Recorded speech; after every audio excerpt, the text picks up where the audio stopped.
What's up, everybody? Thanks for joining us for another episode of Wildlife Photo Chat video. I'm coming to you from Vegas. I'm back in Vegas, baby. Ready to gamble all my money away. I was gonna say hitting the strip, yeah. Yeah. Oh my God. Are you? Too Have you ever? funny. Are you like a gambler? No, I've been to Vegas. I've been on the strip and like kind of Yeah. went to all the like different hotels and stuff, but Yeah. no, that's not It's part not of my my scene life either. at all. No, like forget No, it. definitely not. I'm Nah. like, keep me as far away from that as possible. I mean, it's kind of neat to see like Yeah. once or twice in your life, but outside of that, Yeah. forget it. Nah. Definitely And the not. gambling thing is like not for me either. I'm just, I don't have dude. the mind for that, you know? Yeah. I don't have the money for that. Yeah, that too. That's the yeah. mind for it, yeah. I There you don't go. have to waste. Yeah, but I mean that like waste the money. I Yeah. think I don't have that attitude of like, oh, I might win. I'm always just like, it's just going to be a waste. Yeah. So why bother? That's how I feel Oh, about definitely. it. You know? Same. Yeah. Exactly. Yeah, Instead, I'll spend That's my money too on funny. other crazy things, you know? yeah. Yeah. Exactly. How you been, man? Good, man. Like I was saying to you in our text thread there, I think this week I had like this epiphany, and I'm gonna blow people's minds. I might even like destroy the internet.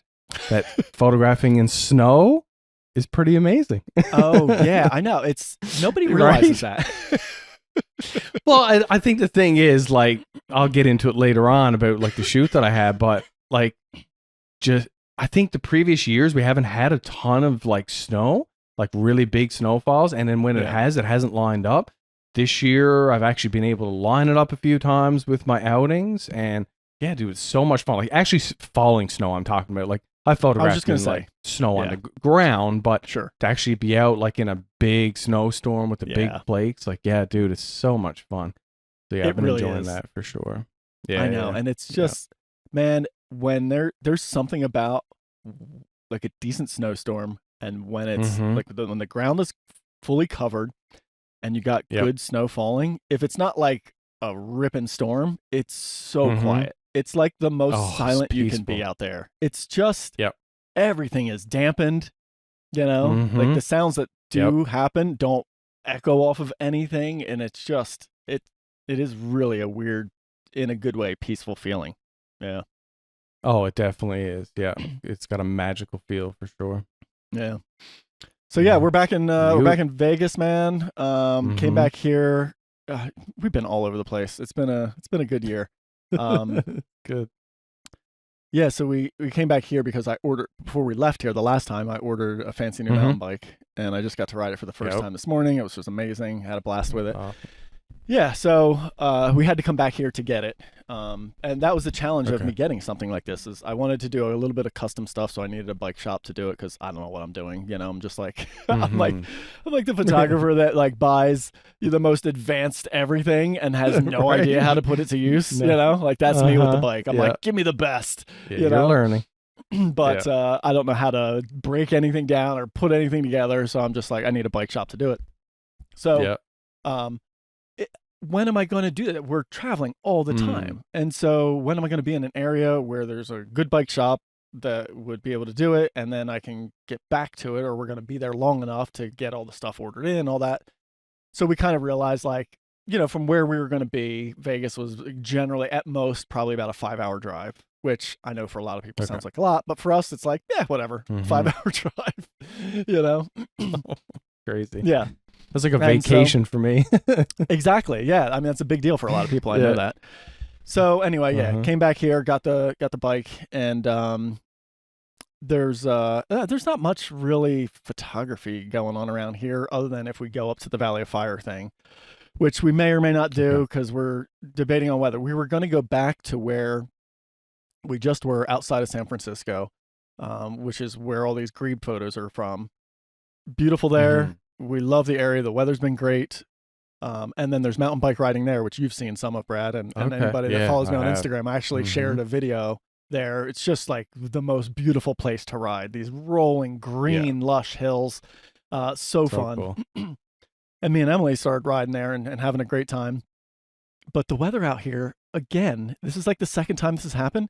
It's going to be a week plus of just rain every day along the coast. Oh, really? Like the Pacific, like California coast here. And we're just like, what's the point? We can't get out and Yeah. shoot, can't get out and ride, Nah, that's gonna be no can't get fun. out and do anything. So we're like, I don't want to go there. So Yeah. plans have completely changed. And honestly, we don't even know where we're going right now. We're here for another Oh, at really? least. Yeah. Well, I got a lot of work today, so we can't go anywhere. I got a lot of work tomorrow, so we can't go anywhere. Mm-hmm. So Saturday is the first day that we'll have a chance to get out and do some stuff together. So we'll spend that day here.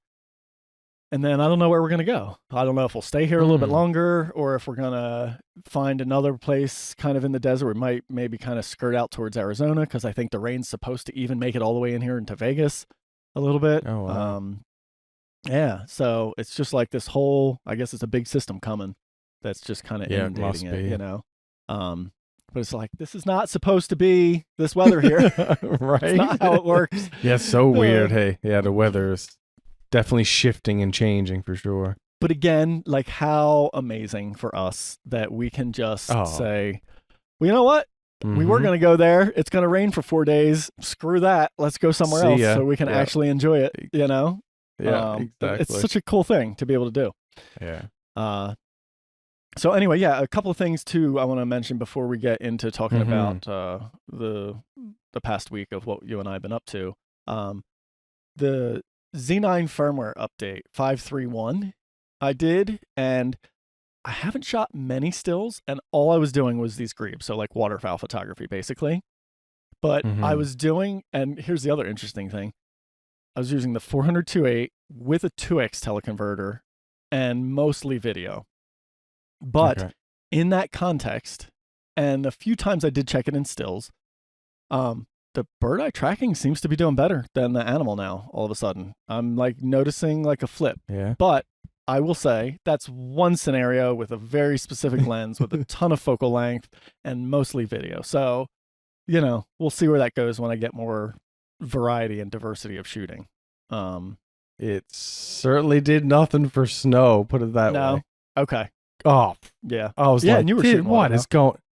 Yeah, because I was like, oh, this is going to be, I'm going to see a big difference here, right? Like bird against the white, nice and contrasty, you know, like should grab it. What? Again, it was snowing, you know, relatively heavy the whole time I was there, and it was just all over the place. But, you know, falling snow is always weird on these systems, it's always a tricky thing. Yeah. So I can't really, you know, take that for what it is, I guess. Yeah. The conditions can certainly mess things up. But I guess that's the deal, right? Both of us haven't really done a lot in our normal circumstances or with much diversity. So, you know. Yeah, exactly. But it was kind of like noticeable. I was surprised. Like I'd have a bird just like floating out there, and I'd switch it to animal, and it would give me like the head, or maybe bounce back and forth between the eye, and then do the body, head, body, eye thing. You know, like you see a lot. And then I would switch to bird, and it would just be like doop, tiniest dot, like tiniest box right on the eye, just locked in. And I was like, huh, that's interesting. You know. But it's certainly your not subject how I was normally smaller. shoot. I mean, I would say medium. You know, probably like probably like this kind of stuff I was testing it on, you know. Maybe a little bit smaller, because this I feel like the animal is like nailing as well. So probably big, I don't know if I have any good examples here of like the rough distance. Probably in between those two. Yeah, and the other thing is, you know, like I was shooting 800 millimeter across, like way out. So to get small in frame at 800, you're shooting through so much atmospheric distortion, you know, like I could see it. I could watch it happen, like shimmering in the video. Wow. So yeah, it's not my normal shooting, 800 millimeter. And when I was using with the video, I was using the cropped in video. So that's I don't remember the crop factor on it. You know, it's like another big crop factor on it as well. Yeah. And then sometimes with the video, I was flipping the internal TC in as well and shooting video. So I'm like shooting these birds. I mean, you can't even barely see them with your eye. They're out so damn far, and I'm shooting video of them, you know? So cool. So not what I normally, it's not my go-to setup, you know? Like you're usually at like 10 mil, and right? It's the equivalent of like 1800 millimeter. Not my normal. That's crazy. No. But anyway, so I wanted to mention that, and then thanks again for supporting the show, Andy Bruner. Appreciate it, Andy. You're the best, man. Definitely. He is. Andy's Crappy Photos on Instagram. Also, Andy was definitely one of the attendees at the Out of Chicago Live event that I did this past weekend, which went off wonderfully. That was cool. really, really fun. That's awesome. I had a few presentations and some panels and stuff like that. Mm-hmm. And so that was like a really good experience. And like, man, I got to give that crew credit. I mean, they had, I think, It's a big. I want to say they had, the last I had heard, it was like over 400 attendees, right? Signups for the thing, maybe even pushing 5. So 500 people, over 50 instructors.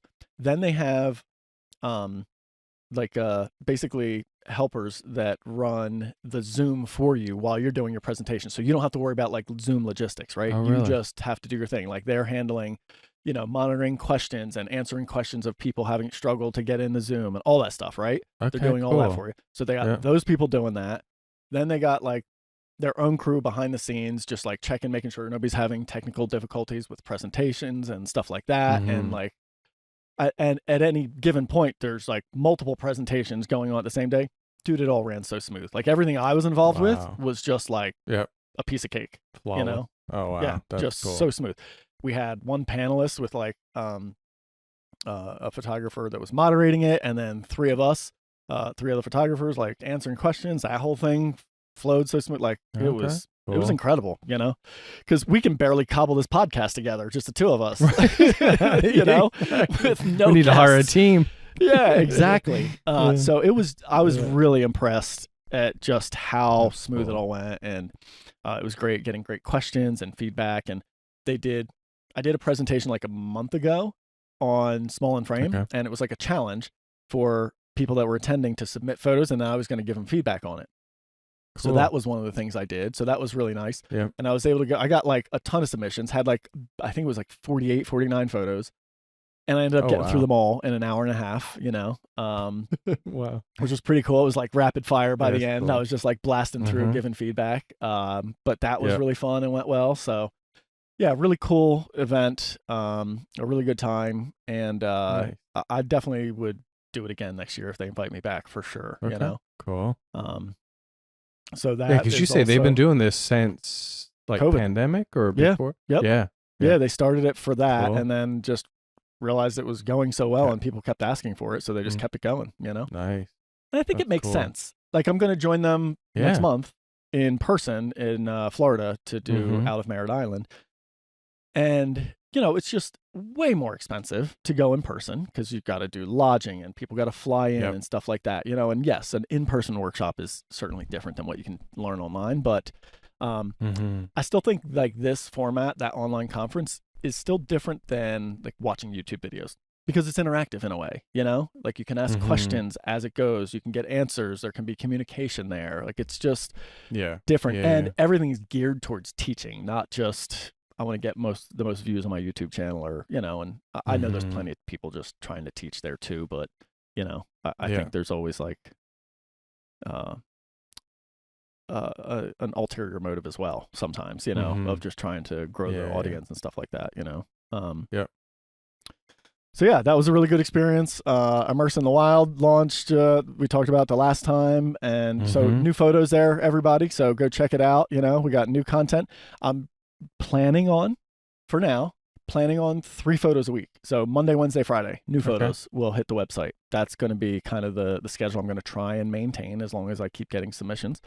And then I also added, I can't remember if I said it last time, but get notified. So you can drop your email address in, and then a couple times a month, I'll send out an email letting everybody know what some of the new content is on the website. So it's like a reminder for you. So I got that going. I'm trying to think of what else. The bear trip with Surges in 2027, August 2027, brown bears in Alaska, going to be incredible. Only got 2 spots left. Yeah. Oh, wow. Only got 2 spots left on that. That's really good. Brad and I have our dates out for 2027 Puffins. 2027. All right. Yeah. So mid-July, early mid-July. Go. Yeah, Puffins and Gannets. That workshop is available. All my 2027 workshops are out on the website. So just hit rayhennessy.com/workshops, or just go to my website and go to the workshop tab. And yeah, everything's there, Nice. I got a handful of openings for 2026 stuff, but all the 2027 dates are there. For Brad and I, July 8th through 12th, we have people booked already. So if you want in, Yeah. you know, soon Get on is the time to do Yeah. it. Yeah, absolutely. Yeah. And then some really good stuff happening. My gnome is already sold out. I sold that out already for 2027, which is great. Or maybe do I have one spot left? I think I sold it. Okay. Yeah, so good stuff going on there. All right, Definitely. I think that's everything catch up wise. Do you have anything to add before we start talking about? Let's dive in. Stuff? I'm dive in. anxious to hear about all it. Yeah, so when we last chatted, I had one morning outing with the Grebes. Mm-hmm. Yep. And so I kind of had to do the figured out, learn it thing, you know? And so I did. I had started on the one end of the lake that was like the easiest for me to walk to. And then after exploring, kind of realized like that wasn't necessarily the best. They were generally hanging out further down the lake. And dude, this is so funny. Ready? I thought it was the other end of the lake. It's like a long, narrow lake. You look at it on the map, it's kind of that way. Okay. And it follows this road in this park. And the second day, I think I worked my way partway down, or one of the evenings, I had gone down to the end. It looked like I was seeing like the end of the lake there. And I didn't go all the way. Okay. Because I kind of figured, well, let me put myself somewhat in the middle so I can shoot either direction, because I don't really know still where these birds are really hanging out a lot, right? So I'm just going to kind of go through the photos as I'm talking here. So I do that, and then I realize they're all kind of congregating towards what I think is the end. So it's like to my left as I'm laying on the shoreline. And so I don't remember the sequence, right? Let's call it the third morning I go out. I'm like, I'm going to go all the way down further. And so I get out even earlier in the dark. I'm walking down and I'm going even further. And then I notice, I'm like, man, they're still hanging out a little bit further. I'll go down there. And dude, it's crazy. Yeah. No fear on these birds, by the way. You just walk on the shoreline. They're like, whatever. Oh, really? Don't have to hide from them. That's awesome. Don't need camo. Yep, don't need to lay down. Cool. Like I just sit up, you know, it's great. Cool. Cause dude, the first day I went out and laid prone for 2 hours, I have not done that in a long time. That is not comfortable. When you haven't done it for a while. Not. My body. I mean, listen. Even when you do it all the time, it's never comfortable. But I think you do get used to it. Because I remember when I was shooting waterfowl a lot, and everybody else I would take out on workshops would complain, and I'd be like, it's not that bad. And I think your body gets a little used to that crink in your neck and like the back arch the wrong way and. Rocks jabbing you in the ribs and all that, jabbing you know. Elbows. But man, the next morning I woke up and I was like hurting, like I haven't been in a long time. Yeah, it was funny. It's like someone beat you up or something, isn't it? Like it's just, dude. Like getting a fight. I mean, the ribs were so sore from laying on the rocks. Yeah, like just pain, a lot of pain. And but so when I realized I could sit up, I was like, yeah, screw that. Go ahead. Oh yeah. No, I was gonna say it's so funny, like the things that we do photography wise, because I had the same thought because I felt the same way after my session. My left elbow was killing, and I was like thinking in my head, I'm like, if someone said to you, go over there, lay on those rocks, stay there for like an hour, don't move, even if there's something jabbing into your rib or your elbow, and just stay there, like you'd be like, you're nuts. But you do it, you don't even think about it, dude. Like half of the time. You're not even realizing what's like hurting or not. You're just so adrenaline rushed. You're in the zone. Yep. Yeah, but the next day, you feel horrible. Yeah. And that's such an interesting lesson, isn't it, Brad? Of this sort of like mind over matter kind of thing, or mind over what you're feeling, right? Because when you get distracted and the birds are there and they're active and you're really trying to get the shot and work in the light, all that pain disappears. But then as soon as there's like a lull and it calms down, it like, there it comes right back. You're like, oh yeah, I feel this. Definitely. Or I was doing that, you know, I'm all cramped up here. Yeah, it's wild. Yeah. Oh, definitely. So even like getting out in bad weather. Go ahead. You know what I mean? Correct. Like even like if it's like rain or like a heavy snowfall, like when you look outside, you're like, oh, I'm not going. This is going to be miserable. When you're in it, you're just like, yes, this is awesome. Like totally. It's just as long as you're you totally prepared for it, right? Yeah, that's the key.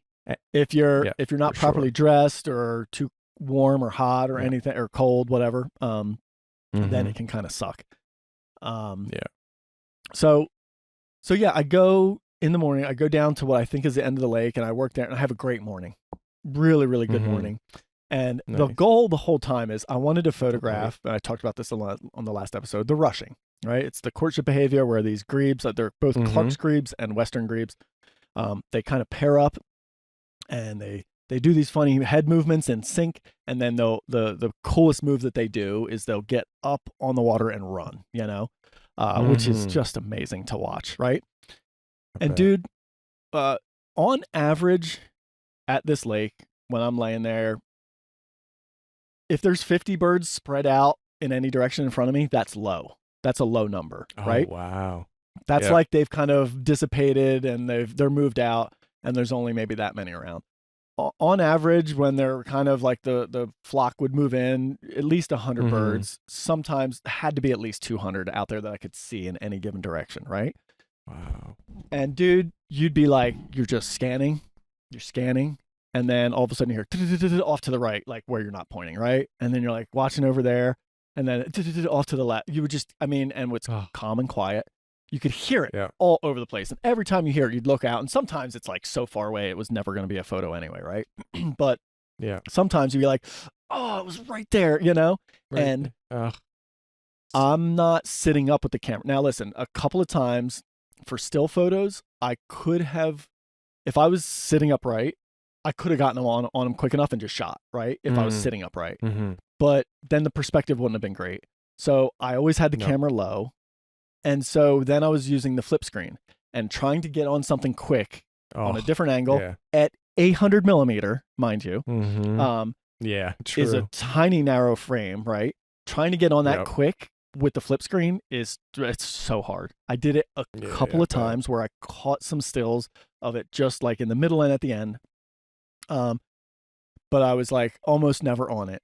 And then like, and again, all this stuff is kind of out of sequence here as well. I'm just showing like variety of stuff. The one morning after the sun came up, I started getting light like this. And then once I got stills like this with this kind of lighting and everything, I was like, well, this is all I want now.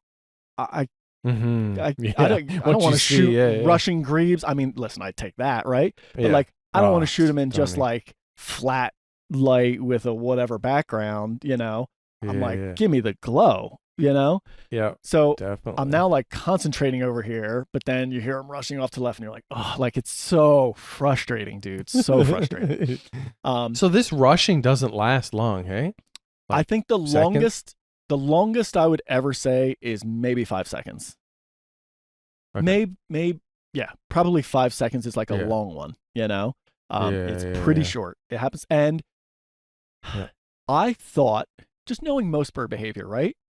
I thought there was like a lead up to it, like they do this other behavior, like this stuff, right? Where they're swimming together and dude, they're swinging their heads in sync. They're touching their backs in sync and they're bobbing up and down in sync. And I'm like, that seems like the build up to let's get ready and do the rush, I don't think that's the case. After watching these, at least for every experience I saw, that was not the case. That was something they did just separate or sometimes even after they did the running. They would start doing that kind of thing. And then what I learned the one time, day 3, I think it was morning 3 or 4. It was before the sun had really come up. And I just happened to be on a group of 3 birds. And I kind of started figuring that out. Sometimes it was easier to predict it when there was 3 of them. Because I think the third bird, which I'm guessing it was a female with 2 males, it's just a guess. I'm guessing that second male coming in would get them kind of going. Trigger it. And trigger it, exactly, right? And so I kind of picked up on that a few times. So I was like, whenever I saw the 3 birds like doing stuff with their heads, I'm like on it, Yeah. And then there's some where you're like, oh, it's gonna happen. And then it would just dissipate. And like the third bird would swim away a little bit. And then the 2 were still going. And then they would just calm and start preening. I'm like, oh man, it would be like such a build. I'm like, you're like, you can just see it, you could feel it. Like it was about to happen. Yeah. And then it would just like slowly mellow out. And you're like, I'm like, I was on. And then you'd hear it happen somewhere else while you're like tracking this. And you're like, I'm driving me mad, dude. So I think it was morning 3. I'm finally on a group of 3 birds. And then I like see it. I see it happen. And I was on video. Framed them up nice. It was soft light. Yeah. And I'll just jump to that sequence right here, right? So, this is this. I do have a video, but this is the stills of it, right? So this is the start of it, right? And so what I realized triggered it is like two of the birds came up facing each other, heads just dropped down to the water, and then just from that, bam, up and running. Boom. Wow. So that was like, I watched the trigger happen there. And then that's what I noticed the rest of the days there. That's every time I was watching it happen, which wasn't many. That's what happened. So it was like, they would just like swim up out of nowhere, heads down, and then boom, into it. And I'm like, well, how in the hell are you supposed to predict this? You know? Because there's like, I couldn't easily see like a build up to it. And on the last day, I got a series of video, which is the most like fun video. Dude, they were far away. They were two separate birds. They didn't even seem like a pair. Just swam in towards each other, head on, heads down, and then bam, started running. You know? And I'm like, damn, man. Like if that's really how it goes, it's so hard to predict. You know? Unless you had just a couple of birds in front of you that you could just watch all the time, and then you'd be aware. But when there's so many, that would be it's almost worse. But then it happened more often. It is. So I don't know which is the better way, you know? Like, I don't know if it's better to have less birds and then it only is going to maybe happen once or twice, because once they do it, I mean, you could watch them for a while. It ain't happening again, at least not anytime soon. Okay. Yeah. So, I mean, the only great scenario would be like one or two pairs on a very small pond body of water that like you could get the incredible shots and never miss. Like they wouldn't be that far out that if it happened, then you wouldn't get it. But but then what if that only happens like once in the morning? That's what I mean. Yeah. And then you're only getting like the one opportunity and then it's done. At least here, it was constantly happening. I mean, on any given morning, at least 15 times within shooting range, it would happen. Now, you know, if you got on it, it was not possible. So here's the sequence. Also, Brad, I don't know if anybody wants to notice here, I'm shooting 20 frames a second. I mean, I'm doing all kinds of shit that I don't normally do. 800 millimeter, 20 frames a second. Who am I? You know? Right. The totally other extreme. This was so fun. It was the three, right? So they launch out like this. Yeah. And then the one on the right is like the third one, right? He's trying to get in, and then they're running along, and then he bails out because he realizes, I guess, the other two are in sync. Yeah. And then look at the splash that he made, like when he fully bailed out there. Really, really fun. And then these two just kind of like finish it up and like run it out, you know? So here's the video. I'm gonna save the videos for later. And then I'm gonna just jump around a little bit here too. With some of this backlit stuff, I had a question for you and everybody watching. I played with exposure on some of this backlit stuff. What do you like? I think I know the answer from you, but I'm curious, like everybody, you know, top left, number 1, top right, number 2, bottom, number 3. Because I think there's something nice about each one of them. It's the same lighting for all 3 shots. Yep. And let's ignore the little Ripley crap back here, right? Just looking at lighting and exposure. Which one stands out to you? Stands out to you, Brad? I mean, I tend to lean to like a darker, moodier, but I will admit, because of the species, just that lighter color bird stuff, I really love this one. I think there's just this very soft, pretty, there's like a feel to it.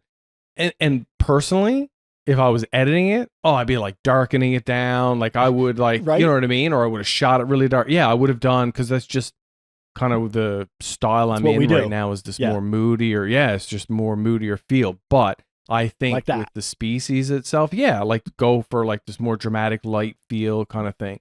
But I think with that species, that other shot, to me, just it works really well. It's just very airy, very soft, very pretty. Really shows off the species really well. So I think overall that's in the middle of the bill. Yeah, right there. Yeah, really cool. I wish it was one. Really nice shot.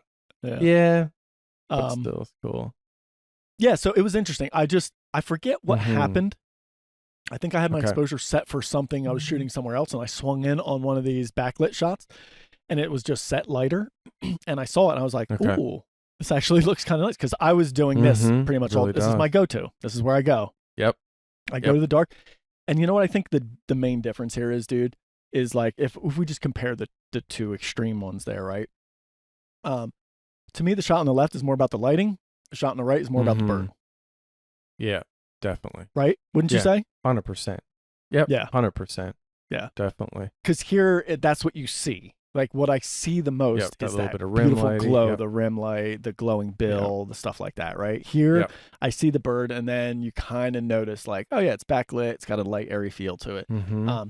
But it was a good experiment for me to kind of play with that and see like I should play with this more often sometimes. Now, this was like I think filtered through the clouds a little bit, so it was a soft backlight. So I think it worked in that regard as well. What were you gonna say?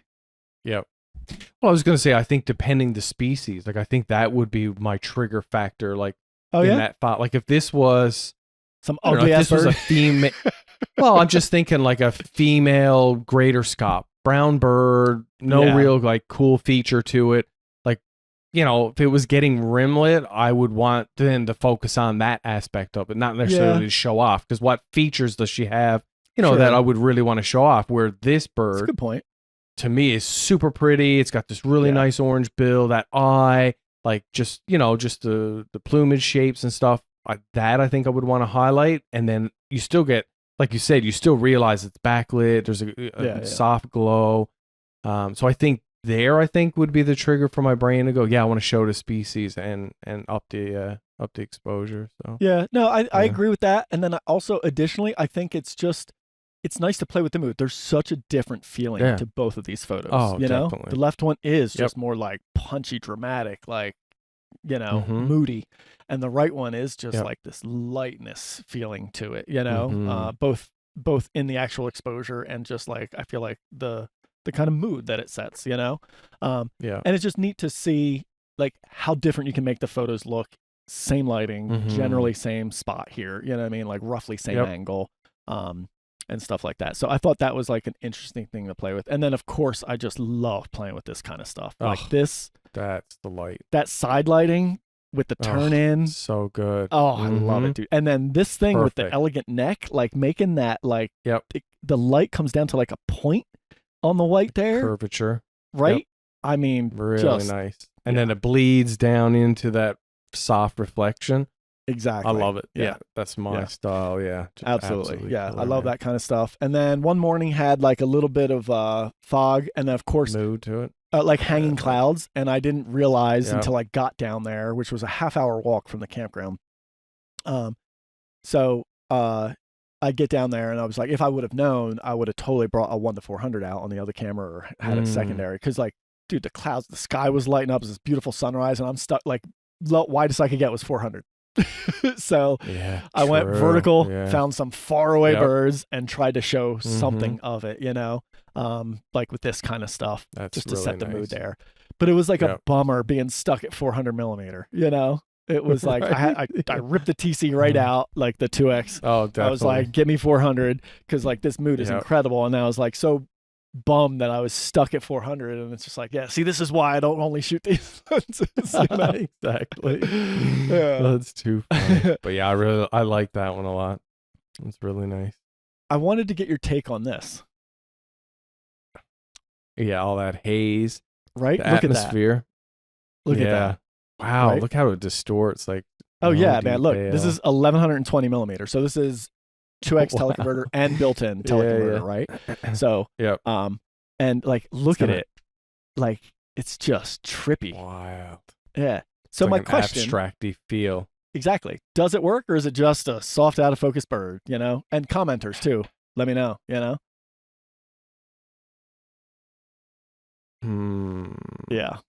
It's almost like, to me, if it was just that lower half, because it's almost like where I see that hazy look, but then when I look up to the trees and stuff in the background, it clears up. I don't get that. It clears up, and almost like if I was going for an abstract, like distortive feel, it's almost like I'd want to just see that. maybe. I don't know. That makes sense. It'd be hard, like suppose if you did a 60x9 crop or something like that. Just do a whatever crop on it, right? Yeah. Do whatever. Oh yeah, raising he's in that whatever crop. Yeah, you know what I mean? Like something that feels like it's more focused in on that painterly feel. Yeah. Right? Because it almost feels like water paint or watercolors. So yeah, I was just saying, Brad, I think the bird's maybe just a little bit too in focus on this one for it to work as like to really show it. Here's the reason I shot this. I've heard people complain all the time, and I've complained about like that atmospheric distortion, the heat haze, you know? Yep. And I've always thought maybe there's an interesting shot to lean into it, you know, to like lean into that and kind of make it obvious that you're showing that haze and you're shooting really long distances, you know, and you can see that, like, you know, if you've ever on a hot day over the pavement, you get that, like, you know, everything's like jittery and moving. Or have you ever watched a documentary, like, I feel like African Safari, and they're doing this super telly shot, and you can see the shimmering haze and it makes it feel hot and everything, even though, you know, it can happen when it's really cold. That's when I see it more often. But I kind of think, like, I've always thought, like, oh, can you make it work in a still? I still think it's easier to make work in video because you can visibly see that shimmering happening, that movement. But I do think there's still a possibility in stills, and this is where it feels even a little bit better. Like, this one isn't too bad. The birds are kind of sharp, but it's getting into a little bit of that haze back there. And there were some versions of this. I don't know if I have it. No, this one was closer. I don't have it here. There was some that I shot really far away, and the bird was just like a smeared thing, kind of like blending into the reflection through all the haze and stuff. So I still don't think I'm quite there, but I'm wondering if there's still a possibility of making that work, you know? Yeah, I think it would have to be very specific conditions, I think. Like, for me, I lean more towards like a little bit bigger in frame, and then maybe even shift the focus itself, your own self, which too. So you kind of throw it out of focus and try to focus more on the haze, you know. And then I guess, like you just said, because like the viewer would associate like a desert scene or like a deserty kind of animal or an African animal or something like that, and then you did the hazy kind of look, then it kind of like it would trigger that. Whereas this, it just looks kind of funky. Yeah. Like, I don't know that person be like, oh, this is haze on a pond or a lake or, you know what I mean, our atmosphere. Like, I think it had to be specific species, specific location. There'd have to be, That's a good point. I like the idea of it. Yeah. Well, because like there's nothing you can do. Like the photos are nothing's ever sharp when you have it, right? So if there's a way to figure it out and lean into it and make it kind of like an artistic creative photo, that could be kind of fun. But I think you're super right. It's context of the scene is going to have to help the viewer connect to what the hell they're actually seeing, you know? Yeah. Definitely. All right. So last question I had for you is, I got 3 of these. Do you like, I mean, here, I'll just show the 2 of them, right? Like, warmer or cooler on that? Cooler. Yeah. I love the cooler feel. Yeah, the warmer was closer to real. Like it was, okay. The sun was just starting to creep in. I warmed it a touch. Yep. That was definitely more like the tonality of the original. But the cool does give a vibe, doesn't it? It does. Yeah, it just got this like, feels like to me this early morning, super calm, like that little bit of mist on the lake. Like, yeah, that's to me. And I feel like I noticed the layers more in the background. I don't know why. Maybe the dark stand out a bit darker now. Like there's almost like a separation a bit more or something. And how's about that for small and frame 800 millimeter? You can still do it, folks. Wild. Right? But this is the kind of thing, like, dude, these birds are so far away. And this is what I do think, like, you know, I'm just going to give myself like a little pat on the back, right? I think most photographers in this scenario would never even point their lens at these birds that far away. And I'm like, but there's a shot to be had there, even with a ton of focal length. Yeah. Like, I love this. Well, the it's thing one of is, my favorites. It's not, exactly. Because it's not about feather detail or detail in the bird. This is about the scene as a whole and in itself. And I think it's fantastic. Like, I don't know why you wouldn't if you had that kind of reach to get it. Even this one kind of gives layers, you know? Go ahead. Yeah, I love that one too. And I love that one because you really see the shape of the bird. Like that really stands out, that S shape. Yep. So, question for you. Yeah. The little highlight ripples on the water, like that one. They suck. Yeah. Would you get rid of them? Would you take the time to clone them? Especially that one, like it looks like that whole, like a whole line. Yeah, just below in this case, them. I don't know that it bothers me enough because I don't think it doesn't pull my attention that much.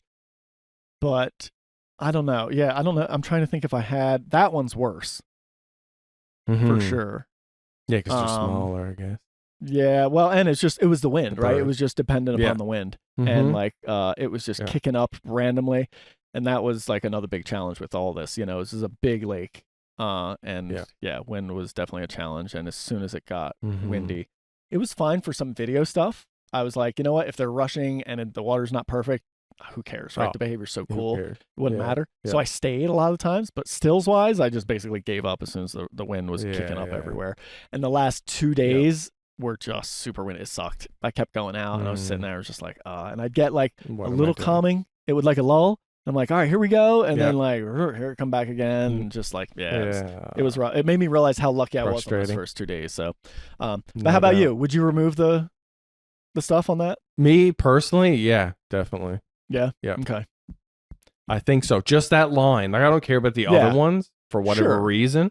Yeah. The line almost like I don't know. It would clean it up. It does get mine because they're so close. Yeah. I know. I just think because of that nice scene and everything else is just so clean. Like everything feels so clean. Yeah. You get down and there's just that one other line. Whereas the other sporadic ones, they're softer. They're they're not. But yeah, that one line, I think. Let me ask you this: if that was on their water line, like if that line of stuff was like part of them, like splitting their reflection, then would it matter to you? I don't think it would. I think it would draw more attention to not that you're losing attention to them, but like them in a way, right? Yep. Yeah, I know, because I think it can always work, like a wake line on a bird where it's just that glowing line coming out from them, that can work. So I think it's totally the placement of it. I totally agree with you. It is. Yeah, it's like it stops the image. Like as you're coming down, you're like, oh, nice and clean, mist, birds. It's like this little like. And I wouldn't be surprised if I had a hot mess below it. Yeah, look at that, right? Yeah. See so what does it look like with? Oh, I kind of like that though. Oh, the light at the bottom? Yeah. Really? I actually don't mind that. I don't mind that because it almost feels like now I'm seeing the horizon up top. Now I know that it was like the ending part up above in the sky. I don't know. But it's not. Don't mind it. It's just shitty ripply water, right? I know. Because the tree but line that's goes what it feels way high. like to me. Does it? Yeah, I can't stand it because it's on the edge. I didn't like that. Pulled my eye down to the edge way more than the other line did, which is why I shot it. Like here's straight out of camera, right? Like I'll reset the crop. Yeah. There. So you can see I was trying to like cut out as much of that crappy water as possible in the original there. But that's so funny, man. I love hearing this stuff. These conversations are really fun to me, you know?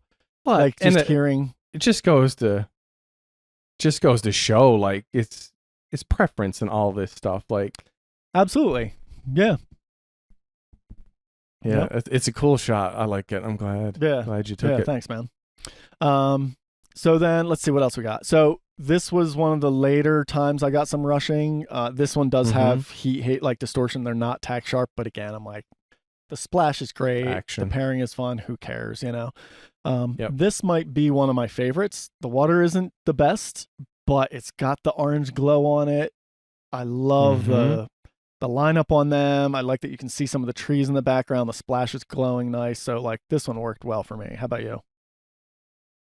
Yeah, definitely. I if this was just the two birds still on the water, I'd be like, it's too distracting. But Absolutely. I think it almost like goes along with the chaos of what's happening with all that splash up above.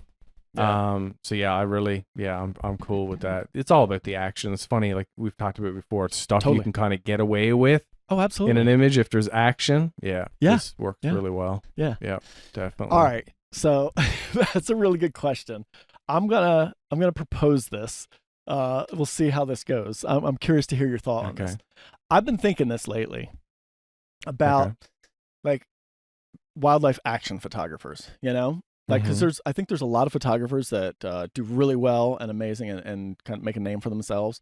And I think there's just like a lot of photographers. I feel like more photographers kind of concentrate on action than they do just portraits. Would you agree with that or no? Or do you think it's kind of evenly split or what do you think? just trying to think of like what I typically see. Like, I don't Yeah. know. It seems kind of. Yeah, that's tough, man. I don't know. It almost feels kind of split to me. Like, I don't know that I feel like I'm Yeah. seeing Okay. way more So action. I think people. So at I least think people, if in the scenario they can capture the action, they're certainly going to take it. I don't think that people are going to shy away from it.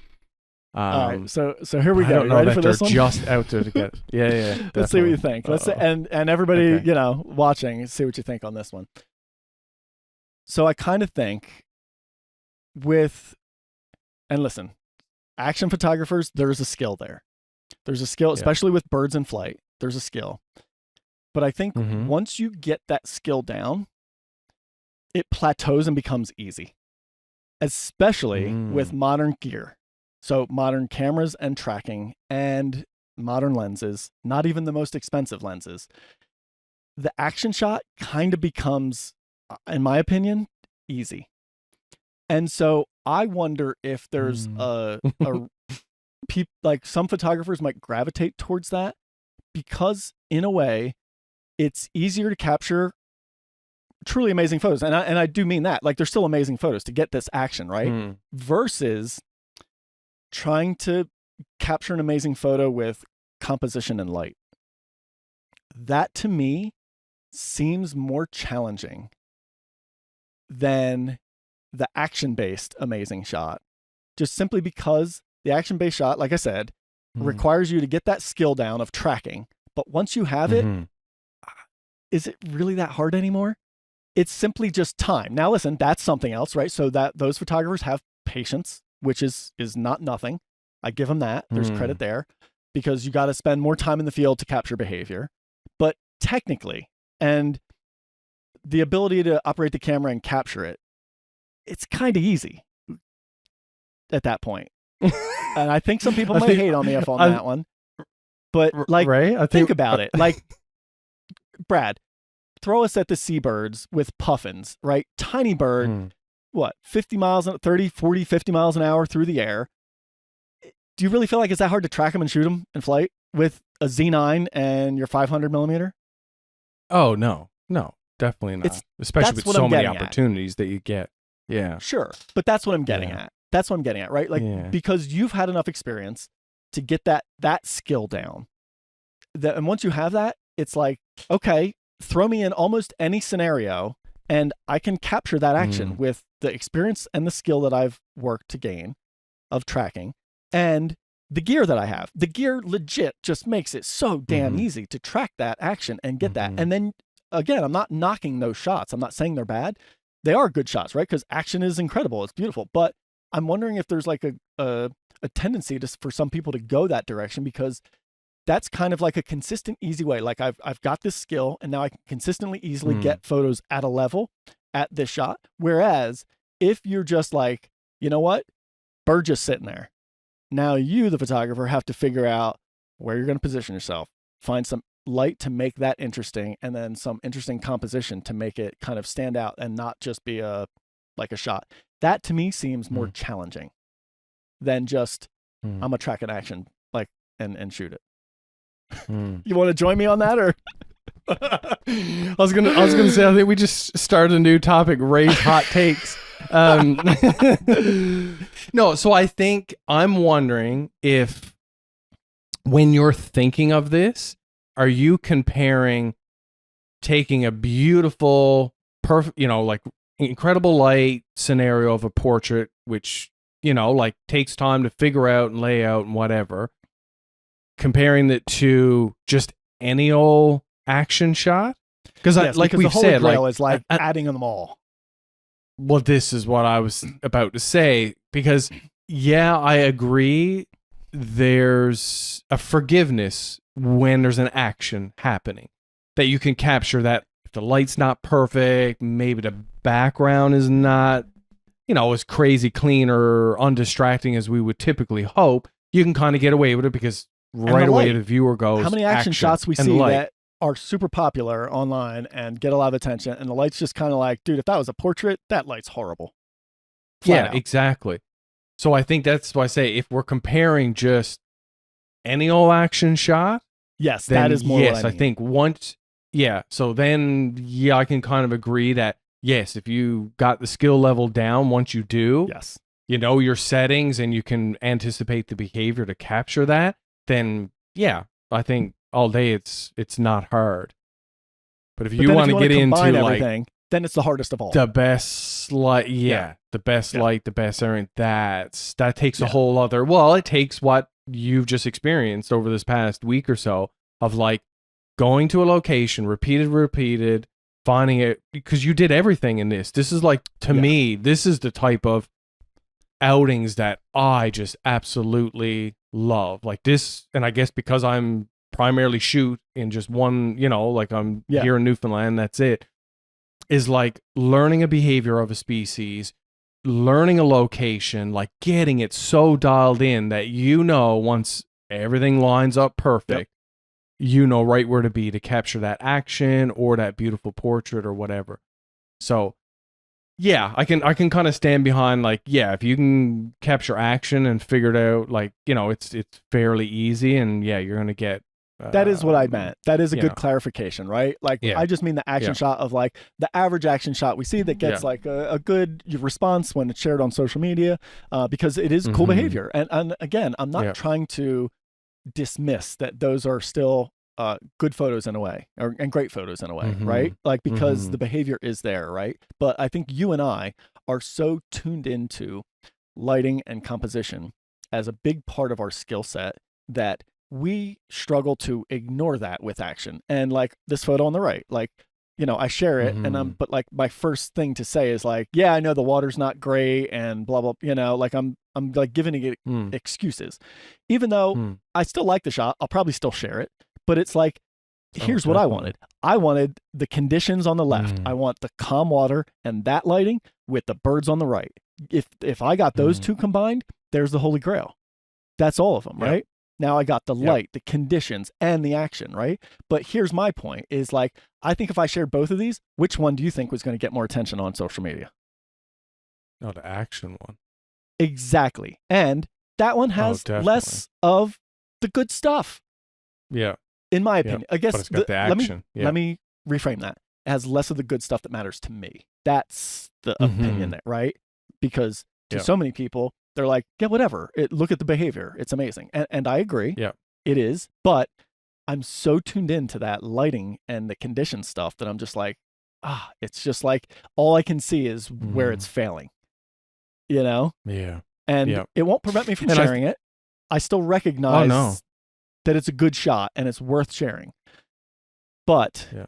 I'm just like, I saw this happen and I photographed this in the same spot. So I know the potential's there. And all I can think is, Mhm. damn, if I got those birds to do this behavior in that lighting, that's what I want. Then I'd be done. I wouldn't Yeah, even have to go back definitely. again. Yeah. You know what I mean? Yeah, exactly. And so But I that's think, too, what I'm like- getting at. Yeah. Like when somebody's scrolling down through too, like, yes, they're Grebes and not everyone have seen those, but you know, like for many when they're scrolling down through, okay, it's the perfect conditions of a waterfowl on a compound, seen it a million times. Right away, this big splash, necks up, like that grabs more that attention makes getting. you stop and you're like, wow, what's going on? Like for anyone who doesn't even know, they're like, what the heck is going on here, right? Like this is wild. So it's definitely more catchy. And then because of that, they're locked in. Like to them, it's an incredible image. Like you said, it's almost like an eraser. Like they're not looking at highlights. Does any of this blow out? Is there choppiness in the water? There's none of that. Like your eyes just automatically go to the splash, their necks, like just everything. And it's you just brought up why this all came into my head, right? Because that to me is frustrating. Because the right photo doesn't have as good of conditions and lighting and everything, right? It doesn't have that, but it's going to get more attention, you know? Yeah. And so that's where I'm saying, like, the action thing is almost in a way easier because that photo on the right, that was not hard for me to take, you know? But the one on the left actually felt like more effort because I had everything had to line up flawlessly there to get the conditions right. And I had to see it happen and expose a little bit darker to get that rim light working that way. Whereas the right one is just like a neutrally, I could have put the camera on program and just auto ISO and just pointed it over there. Listen, I guess I would have needed a high enough shutter speed. So that's the one thing, right? But put a high enough shutter speed over there, and then to me, the photo on the right has nothing creative going on about it. You know, like I, as the photographer, didn't make a decision to go lighter or darker with the exposure. I didn't make a decision to do something interesting with the composition and offset the birds in any way and include more foreground or background or anything. I mean, I played with it a little bit in the crop, but generally I shot these things in the center because it was just like, let's keep them in the frame, right? But then this one, I'm like, all right, I thought about like where I place them on the right, you know, I left them centered in the top because I actually saw this lens flare coming in on the left and I didn't want that cutting into them just a little bit, you know? And then I purposefully darkened the exposure to get the mood that I set with this. And I played with some other ones and went light. Like this just feels like so much more thoughtful of a photo than the one on the right. The one on the right just feels like, yep, there's the behavior, point, shoot, click. And then that's going to get more attention. And that's kind of, I think, a little bit of the underlying feeling of what's going into like all this topic for me, you know? Yeah. Yeah. Yeah, you make a great point. Yeah. I never really and it's not thought about it in that manner, but it's true. I'm not trying to knock action photographers and I'm not trying to say they're bad and they're not doing anything. You know, I'm not trying to say that at all. I'm just wondering if maybe there's a gravitation towards that by some people because of everything I just said, right? There's less decision making on this. If you got the skill to be able to track the bird, it's done. That's it. Yeah. Right? Yeah. But then, honestly, something like this to me has way more thought and creativity going into it to be able to like think about all the lines back there and the placement of it and like composition and distance in play from your subject to background and all that stuff. Whereas the other shot is just film the frame, background's blurred, who cares? Yeah. So anyway, I don't need to beat that up anymore. It's just no. And it was, and as you were talking, I was thinking too, like, you know, I know we do see action shots sometimes in like the incredible light. Ooh, and I just wonder sometimes though, like, do we not see it more? Because I mean, you know your own self when it's like super low light and you got that just incredible, like, couple minutes of that first light and it's like, you know, it's super soft on your subject or whatever. Like, in order to capture action at that moment, your settings have to be like correct in most cases through the roof. Like if you're getting like into 1,000 shutter speed, 2,000 shutter speed, your ISO is way up there. So I wonder if that is a big limiting factor on why we don't see more. Because I mean, when I'm thinking about it, like, I rarely ever get any action shots like in that first just few minutes of light, that really, really good light. Because I just, you know, unless I'm doing like some type of blur, like I'm okay with shooting at slower shutter speed and if the wings or whatever. But if I want to get like some action, like what you just captured there, if that was like the first minute of light creeping over the horizon or just dip below the horizon, and you had to shoot that at, you know, whatever ISO that you captured at, I mean, like, the image quality is definitely going to suffer. Yeah.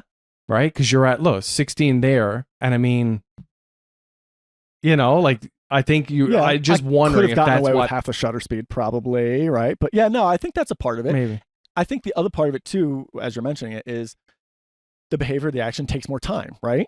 And so that sweet window of light is a small window. And so the odds that all of those things happen at the same time and line up are slimmer. You know, I mean, that's the case here, right? Like these things were rushing all over the place, but the sweet window of light, when the conditions were calm enough, was really narrow, you know? And I never happened to be pointing at the right birds when it did happen, you know? And so I'd have to spend a lot more time there in order to try and do that and make that happen. And I would have loved to. We were going to go back, but the stupid rain, you know? But I don't know. Maybe there'll be time for the rain to move away and us to go back again because boy, was it fun. Yeah. Oh, definitely. Anyway, here, you're probably not going to be able to see it that good, Brad, but here's some of the videos. This one, you did get to see this one. I this did is one see I it. edited. So cool. This is one of the last days, and this is the behavior, right? And so you saw the head was down and then just erupted into it, you know? Like they just went into it. Oh, cool. Yeah. And so, yeah, it's just amazing. And then I got a few more. Birds are so cool, man. they're so neat. Yeah. I got a few more videos to share as well. Yeah. And so this next one is just like a nice little moment once it loads here of like, again, if I could have got them rushing in this light, like just incredible backlit glow. Every little bit is like just standing out so nicely. And I haven't edited these. These are all shot in slow motion. So, I'm going to slow those splashes down, the shakes and stuff like that. You know what I mean? So that was really fun. And then I'm curious. That's so cool. Yeah, like, again, look at this. Like the sparkling on the water. Going around. Oh. Yeah, So good. Just incredible light. I'm like, dude, I'm watching this.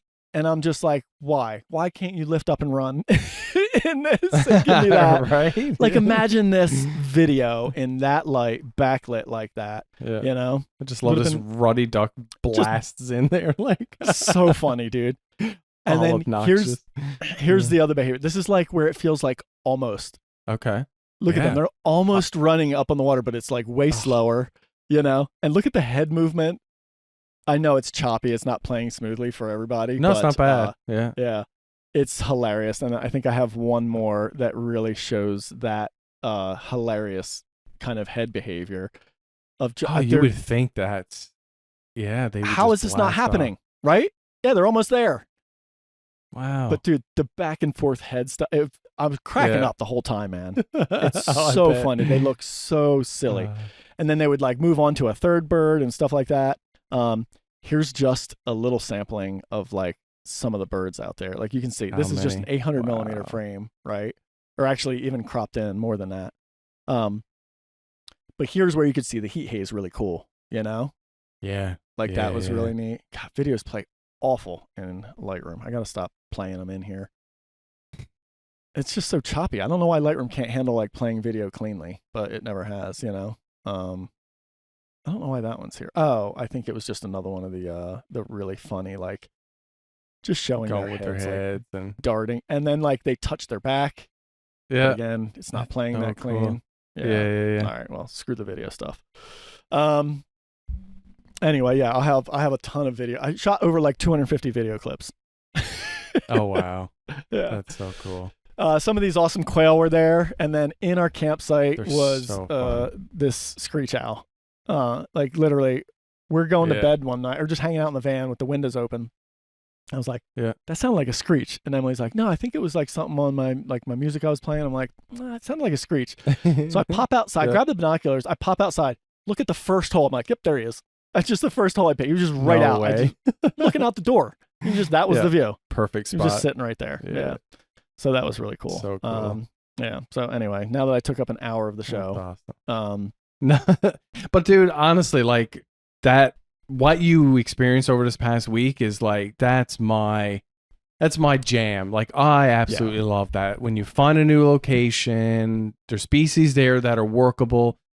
But to me, it's not, yes, it's about the species. You had to learn the behavior where they like to hang out, which you can somewhat quickly narrow down. But then it's just all about your placement, where you can get, where the light's coming up, where the light's setting, because you were able to do morning and evening outings. And it's just like, I love that. Yeah. I'm all for that. Because I think you just see the difference in your images from that first outing to the last. And it's like, wow. Like it just goes to show field work, studying, getting to know that location intimately is just, that's where it's at, I think. Yeah, and I get to do that so rarely anymore. I'm usually not in an area long enough. So it is a joy to be able to do it. And I really was looking forward to going back and maybe getting a couple more attempts. Because like I said, those last few mornings I went out, I kind of realized almost every evening was windy. So I just usually didn't bother. And people would show up and it would push them to the other side. And here's the funny part I was going to mention earlier. So I thought I'm looking at the end of the lake all the way to the left. So the last morning I was like, I'm going to get on the bike and I'm going to ride around to the other side of the lake because I knew there was a dam on the one end. I'm going to ride around it to the other side because most of the grebes seem to hang more on that side of the lake than they did on my side. And if I can get there and figure it out, like an evening would give me backlight there because I really was trying for the backlit scene, right? Yep. And so I start riding in the morning. I 10 minutes on the bike, not long, and I get to where I've been shooting, and then I go around the bend, and I'm like, oh, there's more lake. And then I look on the map on my phone. I hadn't even gone halfway down the length of the lake. It was it narrowed down there. And from my perspective, it looked like the end of the lake there. And all the birds were like always congregating there. So I thought they were just congregating on that end. But no, dude, I had only been working like a quarter of the lake. I hadn't even, I've not even seen all the other ends. So I don't know, there could be another spot with even more birds and like maybe even better. There. Like at some point, I might have to go back and explore. But it was so funny. Oh, that's wild. Turned out, it would have taken me, even on the bike, it would have taken me a 40-minute ride to get around to the other side. And then on the one end where we were camping, there's a river feeding it, so I couldn't cross that. There was no bridge. Yeah. So there was no way to get on the other side. I was like, my whole last morning, I basically just wasted just like riding around on the bike trying to find a way around this stupid lake. And the whole time, I didn't realize I was just on this one little section of this huge thing. Wow. So good chance there was a lot more birds there too. Oh, I mean, absolutely. Yeah. Right, what's the chance of them just being in that area? Yeah. Crazy numbers. Yeah. That's cool. Hopefully, so dude, you got to shoot in the snow, man. Yeah, I did. Yeah. This was unlike your past week. This was like a very quick, like 45-minute outing, just a very quick session. This was, it was, one of those days of like you're sitting in the office, it's snowing, you're just praying that the end of the day is going to stay that way. So, so right after work, it was still like big flakes of snow. I'm like, I've got to get out. I want to see if I can find something in this. And my plan was just to go down. There's usually common mergansers, red-breasted mergansers that hang out on the ocean side. And sometimes I'll get like common golden owl, they'll come in. And I usually go out to this point. I did it a lot last year. And as the evening progresses and comes to the end, they usually fly out through. So I was actually going to go and play with like slow shutter speed stuff and just get them like with the waves and different, just play around with that. Or just get anything really in the snow. It just looks so magical. So this particular pond, as you can see to the left there, goes under this bridge and then it feeds out to the bay, so Conception Bay. I actually live like, if you're looking to center the screen, like dead across there is kind of where I live. Gotcha. So anyway, as I was driving down this road down through here, when this pond is froze over, sometimes the mergansers will come into the remaining open water, and usually there's a nice few ducks that kind of hang out there too, but there was nothing on this evening. Oh wow! But there were two mergansers. So anyways, I pull up, get out of the vehicle, and I'm thinking, I'm probably not going to get anything really. I think actually, no, before I parked, I think I turned around and I went back and was just wondering if there was a way I could kind of shoot them out through the vehicle, maybe use some of the snow, because the snow was up a little ways. I could kind of, I don't know, create something. And I didn't. One of the mergansers, she kind of swam away. The other one just stayed there and was super chill. So I was like, okay, I'll double back. Let's see if I can kind of like figure out something. Well, because you assume as soon as you get outside, it's going to be done. Oh, if I'd have stepped out of the vehicle there, they're going to take off, fly over that section of rocks there, and they're out to the ocean. They're skittish. So anyways, I think I went and parked. So over by this bridge area, just like a little small parking area that just looks out over the ocean. I got distracted, I think, by a crow or something. Anyways, that's what it was. I was photographing a crow for a little bit, just trying something. And I saw one of the mergansers fly under the bridge and out. And I'm like, oh, they're probably going to go. I'm like, they couldn't see me, but I'm like, maybe they were just done. Yeah.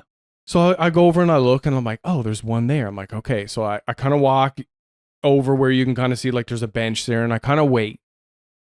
So this is the whole like watch behavior, learning behavior. So I'm watching and like she's diving. So she's going for like little stickleback fish that are in there. And I noticed she would dive and be up there for a nice bit. And she was just working the edge of that ice over here. So dude, I would just time it. Soon as she would like dive, I go halfway down the hill, stop. Yep. Right? Yep. So I go between those little spruce, stop. Keep my head down, but just kind of like glancing up. She wouldn't really notice, dive again, go a little bit further. So I think I did about three takes. Nice. And I finally got right down by the rocks. Right in So here. luckily, right there. So luckily I was able to get down. I didn't even care where to point my lens. I just got down, buried my head into the camera, and just didn't move a muscle. Oh, wow. So, dude, after that, for 30 minutes, basically. So she stayed in the back first, because this is where she was kind of feeding, I guess, for whatever reason. There was more fish and whatnot over there. Yeah. But she progressed, basically, and just, like, continued working that edge, and would come, and she'd, like, glide in front of me and come out. And just, like, for the next half an hour, she was giving me, like, all kinds of looks. Oh, it was so much fun. Yeah. And, like, I think at one point, too, can't remember if there was people that walked by or if it's just a car drove by really slow. But in doing so, she was like, I got to get away from that edge, and pushed her right towards me. Nice. So I was like, it worked out really, really well. One. But I was just, I just wanted to, like, it was more about getting a little bit of trees in the background to really highlight the snow. Because if it was just all white, then you're not going to see it. And just, play it around with as much as I can. And it's so good, great. Dude. Yeah, like that one I really, really liked. Because snow Red-breasted bank helped a lot. Mergansers, oh, it did. Yeah, because it helped really make her stand out more. Totally. But I don't get a ton of opportunity with them because they're really skittish, and then they're usually out in the ocean, so that makes it a little bit more difficult. This time of year is hard to get a really calm day. Usually the ocean's, pretty chaotic. And then when they are in these little pond areas, like it's just so hard to get down there without them kind of noticing you get in position before they kind of, and again, it's sporadic. Like I've done days where I've like went in the morning, blind, everything set up, no show, right? Or they don't show up until like a couple hours after sunrise. And then it's just like, well, the light is garbage. And the beauty of a snowy day, right?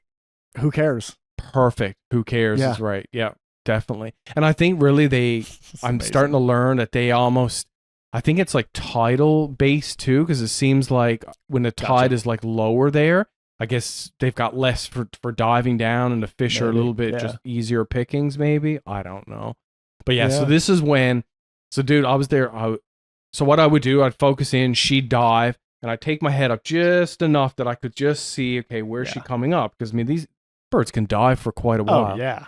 So anyways, I was watching her do that, and she'd come close and go back out, and she didn't care that I was there. I mean, at that point, I could like raise my hand, scratch my head, like I could move a little bit, where she was just like, I don't know what that is, but it's not going to harm me, cool right? How like, that works. Yeah. Right? If I'd have stood up, she would have took off. But, oh, it is, definitely. So anyway, so she came about halfway, dove, like really close to the ice, dove, and I was like, okay, waiting. I'm like, man, like 10 seconds have gone by. Like, this is long.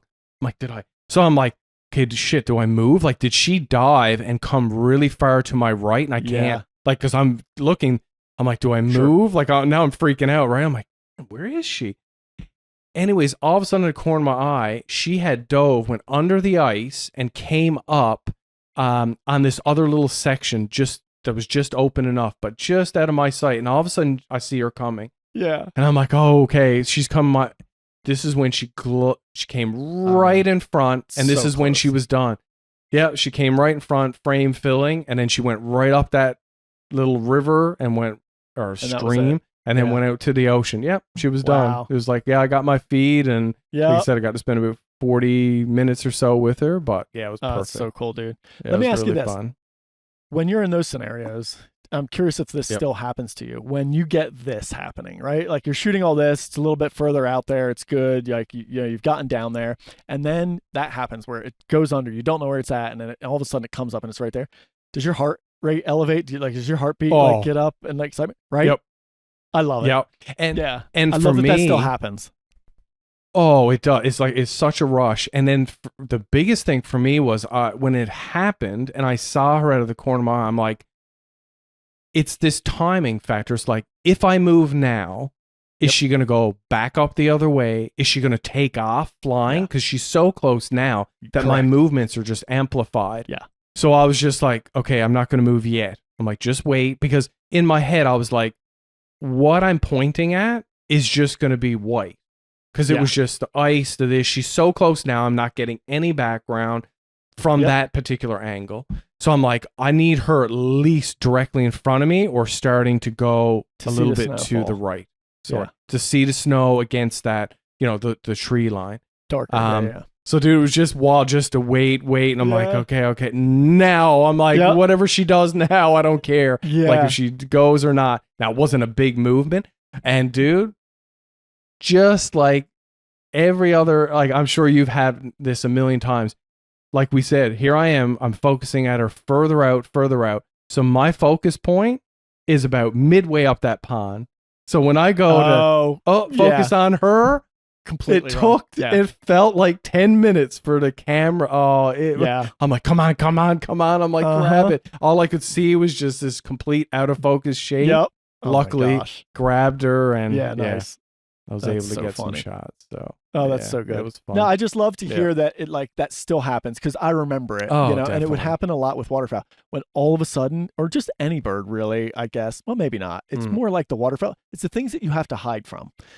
When all of a sudden you get that close thing, it's like an adrenaline because like if you mess up, it's done. Like you're done. They're probably gone either entirely or like far away. And so it just like everything matters so much in that instant, and when you get that surprise of like, sometimes I've been laying in a blind and then all of a sudden they just swam right next to the shoreline. I didn't even know, and they're just like there. Yeah. And then there's totally been times and you're like, well, I can't shoot. It's right there, but I can't move.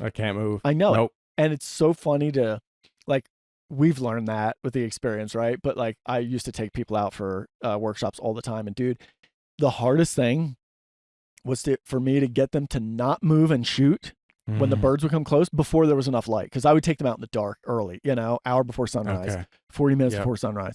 And like sometimes the birds would drop in and swim right in front of you. And I'm like, just don't even, it's dark. Your settings are going to be crap. The ISO's too high and your shutter speed too low. Like don't even bother because if you move when they're that close, they're going to realize we're here and then they're never coming back again. Or it's going to take a while for them to come close, right? And I mean, I would have to almost like hammer it into people's heads to like, don't do it. I know everything in you is saying point at this bird, it's right here, but don't do it. And it's just like, that's another kind of like adrenaline thing of like, I can't, just like you said, you're like, I gotta wait. Don't move. It's so fun though. And I think those opportunities that you get before the light is good is like treated as an opportunity to prove to the bird that it's okay to be in this area. Yes. This is a good spot to be in.